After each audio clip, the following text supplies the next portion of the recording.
अब आइए देखते हैं कि टूटती परंपराओं को कैसे रोक रही है सरकार ताकि गंगा मैली ना हो जाए।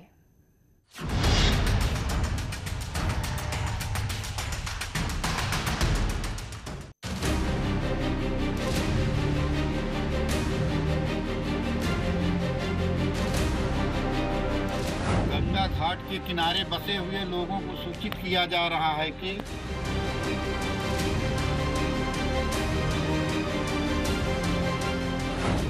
आप लोग गंगा जी में शवों को जल प्रवाहित नहीं करेंगे, बल्कि दाह संस्कार करेंगे।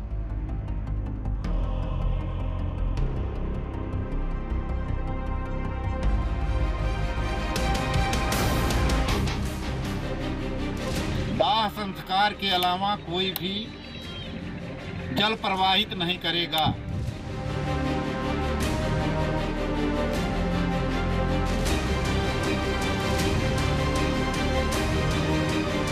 फाफामऊ घाट है जो श्रृंगवेरपुर धाम है, वहाँ भी जौनपुर, प्रतापगढ़, प्रयागराज और भी अगल बगल के सुल्तानपुर के लोग अपने परिजनों का शव लाते हैं।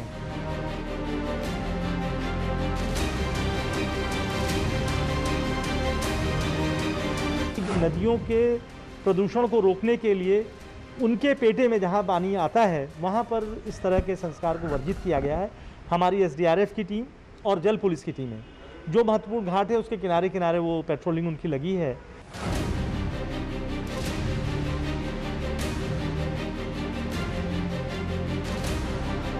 पहले लोग ला करके कोई जल प्रवाहित करता है उसे जागरूक करें, नहीं मानता है हम लोगों को सूचित करें। राजस्व टीम व हमारी पुलिस टीम गंगा के तटों पर बराबर निगरानी कर रही है।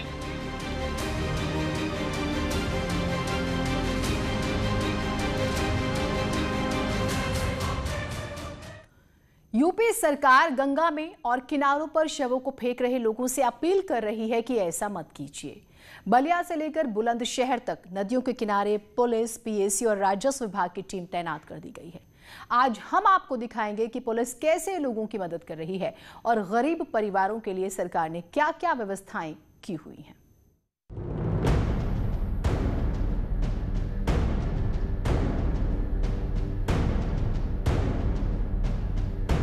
गाजीपुर,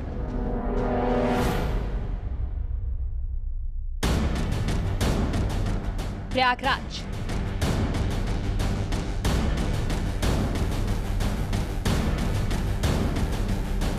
भदोही,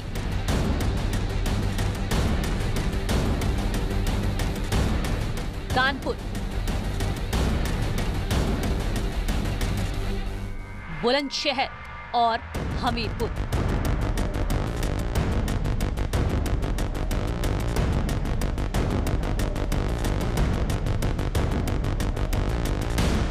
उन्नाव में भी नदियों के किनारे पिछले कई दिनों से शवों के मिलने की खबरें आ रही हैं।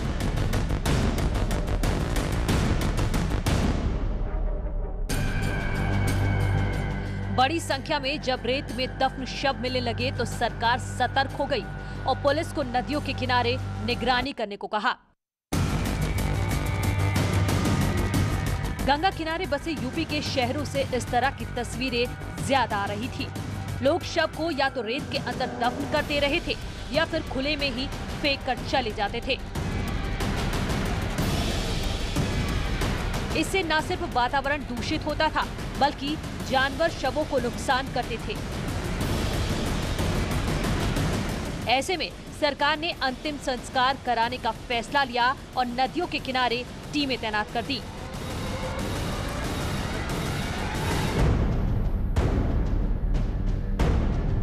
ये प्रयागराज की तस्वीरें हैं। पहले यहाँ मनमाने ढंग से शवों को फेंक दिया जाता था, लेकिन अब पुलिस की टीम अपनी मौजूदगी में अंतिम संस्कार कराती है। कुछ लोग नदी में भी जल अपना शव प्रवाहित करने की शिकायत मिली थी। एक तो उसको रोका जा रहा है और जो नदी का किनारा जो घाट है वहाँ पर पुलिस फोर्स और पीएसी लगाई गई है। लोगों को समझाया जा रहा है कि वो अपने घर से दूर यहाँ ला करके उसको गाड़ने का कार्य न करे। यदि किसी के पास कोई आर्थिक समस्या है जिसके कारण वह दाह संस्कार नहीं कर पा रहा है, उसकी मदद की जा रही है। प्रयागराज पुलिस का दावा है कि ये मौतें कोरोना से नहीं हुई हैं। ये शव किसी और परेशानी से हुई मौत की वजह से यहाँ लाकर दफनाए गए हैं। कुछ लोग परंपरा के मुताबिक शवों को दफनाते हैं। कोविड की बॉडीज हैं, उनके लिए अलग से घाट बना हुआ है फाफामऊ में, और वहाँ पर पूरे निश्चित रेट पर लकड़ियाँ हैं, सारे सामग्रियाँ हैं। और अब तो नगर निगम ने, जब से शासनादेश आया, वहाँ पर नगर निगम की टीम भी बैठ रही है। कोविड की हर बॉडी को 5,000 रुपये दिया जा रहा है। उनका सर्टिफिकेट देख करके जो भी कोविड के लोग हैं उनको 5,000 दाह संस्कार के लिए दिया जा रहा है।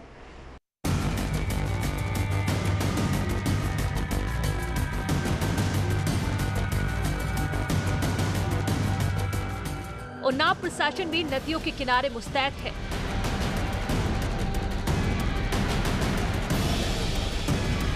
उन्नाव के गंगा घाट की ये तस्वीरें हैं। जिला प्रशासन शवों के अंतिम संस्कार कराने में जुटा है, तो वहीं चप्पे चप्पे पर पुलिस की टीम नजर बनाए हुए है। उन्नाव के बक्सर, रोतापुर, परियर, बांगरमऊ के नानामऊ घाट पर चौकसी बढ़ा दी गई है। पुलिस के साथ पीएसी की टीम भी मुस्तैद है।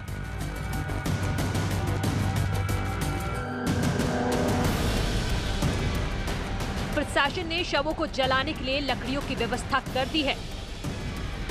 जो लोग दफनाना चाहते हैं उनके लिए भी सुविधाएं उपलब्ध कराई गई हैं, ताकि कोई शवों को नदी के किनारे फेंक कर न जाए। लेकिन वर्तमान परिस्थितियों को देखते हुए और कोविड प्रोटोकॉल को देखते हुए हम लोगों ने कई व्यवस्था की हैं। एक तो सभी घाटों में हम लोगों ने लकड़ी की व्यवस्था करा दी है, और उन स्थानों पर यह भी व्यवस्था की है कि यदि कोई गरीब व्यक्ति आता है जो लकड़ी लेने में सक्षम नहीं है लेकिन दाह संस्कार करना चाहता है, तो उसको हमने सभी एसडीएम को निर्देश दिए उसे निःशुल्क लकड़ी उपलब्ध कराई जाए। और जरूरत पड़ने पर उन्हें 5,000 रुपए की आर्थिक मदद भी दी जाती है, ताकि परंपरागत ढंग से शव का दाह संस्कार किया जा सके।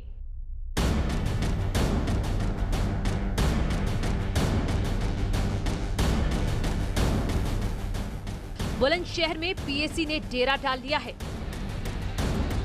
नाव से गंगा की निगरानी की जा रही है। शव मिलने पर अंतिम संस्कार कराया जा रहा है।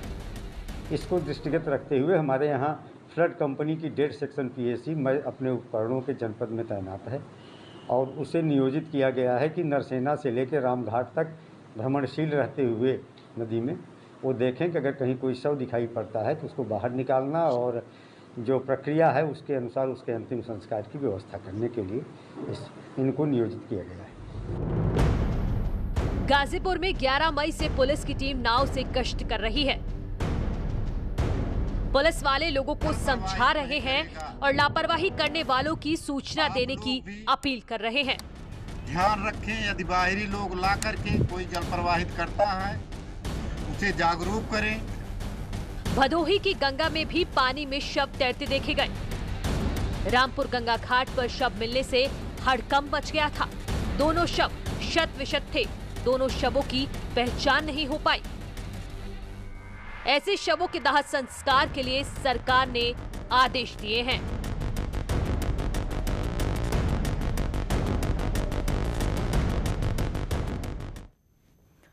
गंगा के साथ यमुना में भी शवों के मिलने से डर का माहौल है, लेकिन स्थानीय प्रशासन ने तुरंत सक्रियता दिखाते हुए यमुना नदी में पहरा लगा दिया।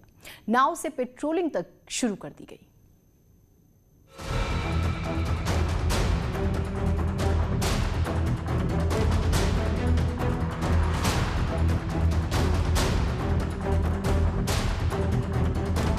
यूपी के हमीरपुर जिले में यमुना नदी में मिले आधा दर्जन शव के बाद प्रदेश सरकार ने इस मामले को संज्ञान में लिया है।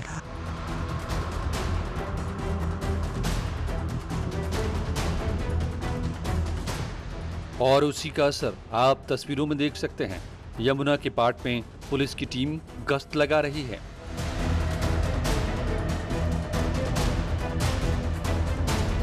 अभी एक आदेश जारी कर पूरे प्रदेश की नदियों को सुरक्षित करने के लिए पीएसी, एसडीआरएफ टीम और पुलिस टीम लगाई है।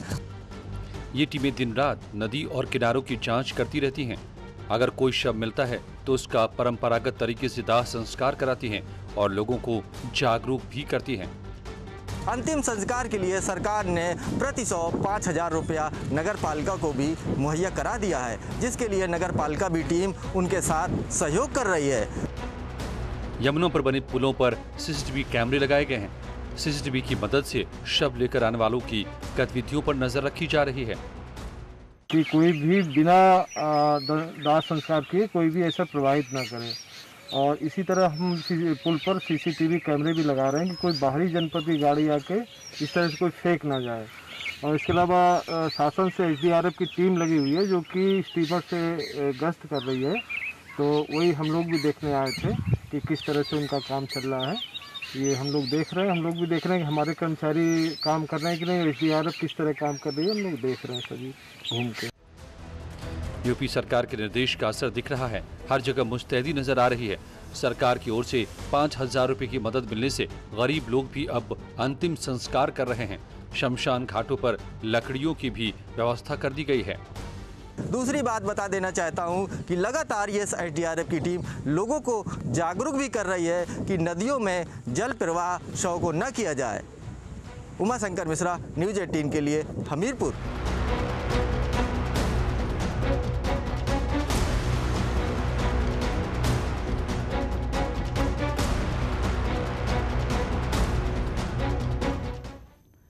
हमारी ये खास पेशकश जारी रहेगी। एक छोटा सा ब्रेक ले रहे हैं, कहीं मत जाइएगा। सरकार कोरोना महामारी के बीच कई मोर्चों पर लड़ रही है, तो वहीं संत समाज इस महामारी से मुक्ति पाने के लिए मंदिरों में हनुमान चालीसा का पाठ पढ़ रहे हैं। प्रयागराज के हनुमान मंदिर में अखिल भारतीय अखाड़ा परिषद के अध्यक्ष अपने साथियों के साथ भजन में जुटे हुए हैं।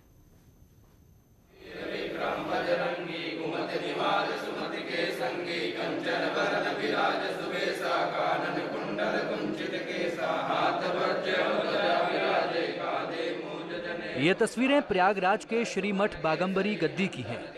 संकट से मुक्ति पाने के लिए संकट मोचन की आराधना की जा रही है।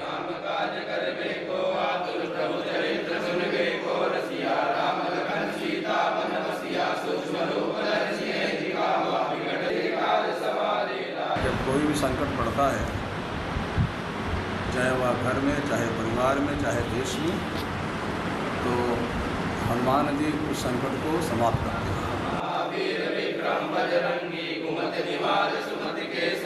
और इसी के लिए हनुमान भक्त उनकी शरण में बैठकर चालीसा पढ़ रहे हैं। पूजा पाठ का ये अभियान राष्ट्रीय स्वयंसेवक संघ की ओर से चलाया जा रहा है। उसी कड़ी में महंत नरेंद्र गिरी ने इस कार्यक्रम का आयोजन कराया।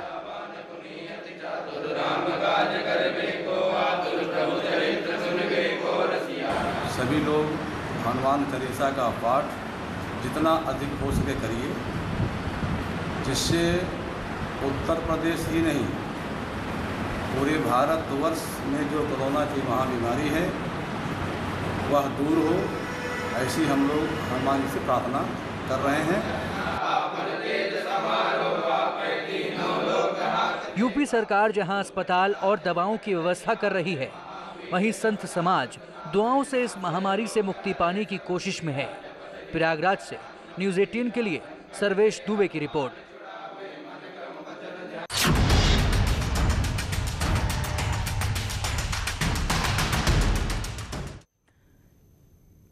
नेटवर्क 18 ये सुनिश्चित करना चाहता है कि हर भारतीय को कोविड-19 का टीका मिले। टीकाकरण जागरूकता बढ़ाने के लिए नेटवर्क 18 और फेडरल बैंक की पहल संजीवनी अशोर्ड ऑफ लाइफ को सपोर्ट करें। Health experts Apollo 24/7।